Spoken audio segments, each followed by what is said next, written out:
Todo mundo quer ter uma vida financeira mais tranquila, investir com segurança, conquistar liberdade. Mas, por trás do desejo de enriquecer, ou simplesmente sair do sufoco, existem hábitos escondidos, pequenos comportamentos do dia a dia, que aos poucos, sabotam nossas finanças sem que a gente perceba. A verdade é que não são os grandes erros que mais afundam as pessoas, mas sim, os pequenos hábitos repetidos diariamente. Eles se disfarçam de normalidade. Estão presentes nas decisões automáticas, nos impulsos, nas desculpas recorrentes. E se você não enxergar o que está te prendendo, nunca vai conseguir se libertar. Hoje vamos desvendar esses hábitos sabotadores, e mais importante ainda, como você pode eliminá-los de forma prática.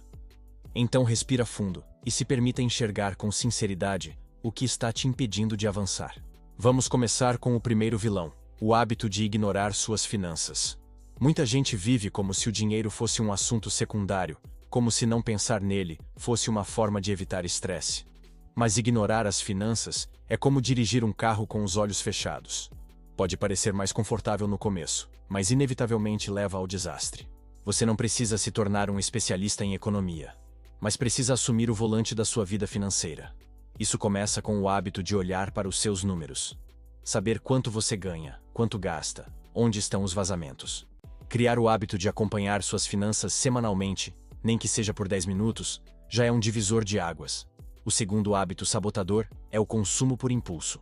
Vivemos na era da gratificação instantânea. Um clique, um deslize no cartão e a dopamina entra em cena. Comprar se tornou emocional. E o problema não está em consumir, mas em não perceber que você está sendo manipulado o tempo todo.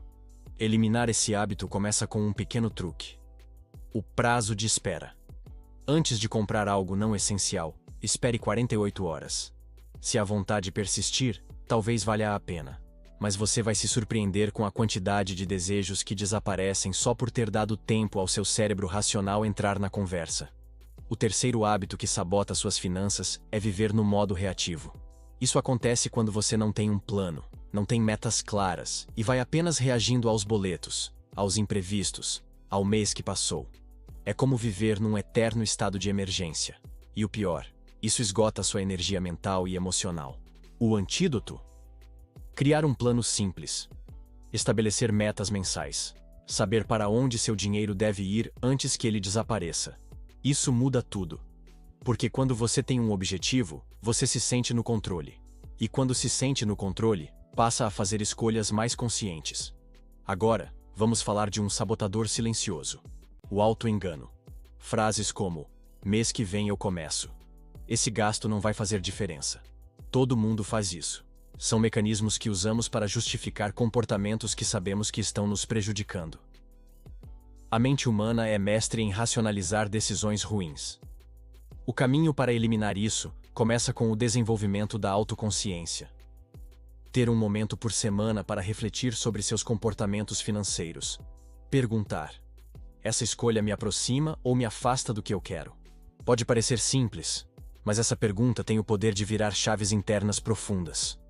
O próximo hábito sabotador é viver acima do padrão. É aquela velha armadilha de querer aparentar um estilo de vida que não se sustenta. É trocar paz por status. Muita gente se endivida para manter uma imagem que não corresponde à sua realidade. E isso rouba não apenas dinheiro, mas autoestima e liberdade. Eliminar esse hábito é um ato de coragem. É entender que não tem problema viver um tempo abaixo do padrão, se isso for parte de uma construção consciente para depois viver com folga e liberdade. É aceitar que comparação é a maior inimiga da prosperidade. Agora vamos falar de um sabotador moderno: o excesso de informações.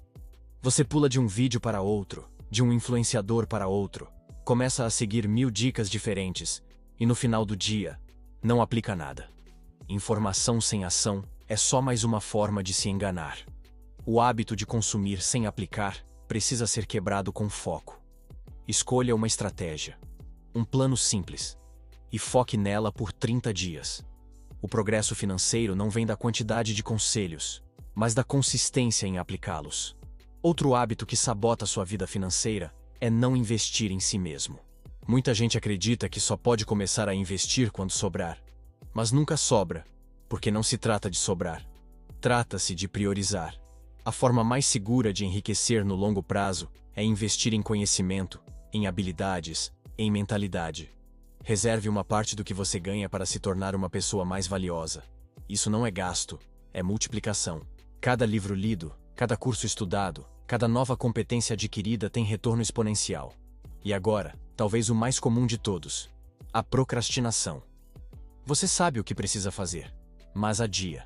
Você sente que deveria começar, mas espera a segunda-feira, o próximo mês, o próximo aumento. Só que adiar se torna um estilo de vida. E a vida não espera. As oportunidades passam. Os juros se acumulam. O tempo não volta. Eliminar a procrastinação começa com uma única decisão: começar mesmo sem vontade. Mesmo sem perfeição. Mesmo com pouco. Porque o progresso é construído no desconforto da ação, não na ilusão do momento ideal. E por fim, o hábito mais destrutivo: achar que o problema está fora. Achar que é culpa do governo, da crise, da infância, do salário. Sempre algo externo. Mas essa mentalidade tira de você o poder de mudar. Porque enquanto o problema for o outro, a solução nunca estará nas suas mãos. A verdadeira virada de chave acontece quando você assume responsabilidade total. Isso não é culpa, é poder. Quando você entende que, mesmo com desafios, você pode agir diferente, pensar diferente, escolher diferente, aí sim, sua vida começa a mudar. No fim das contas, enriquecer é uma consequência de hábitos consistentes. Não é sobre um único grande gesto, mas sobre pequenas decisões feitas repetidamente, dia após dia. Se você se identificou com alguns desses hábitos, parabéns. Isso é um ótimo sinal. Porque o primeiro passo da transformação é a consciência. E a partir de agora, você pode construir uma nova relação com o seu dinheiro, baseada em intenção, clareza e liberdade. E se esse vídeo te ajudou, curta, se inscreva no canal e compartilhe com alguém que também precisa sair desse ciclo de sabotagem financeira. Lembre-se, não existe hora perfeita para começar. Existe a decisão de não esperar mais. E essa decisão só depende de você.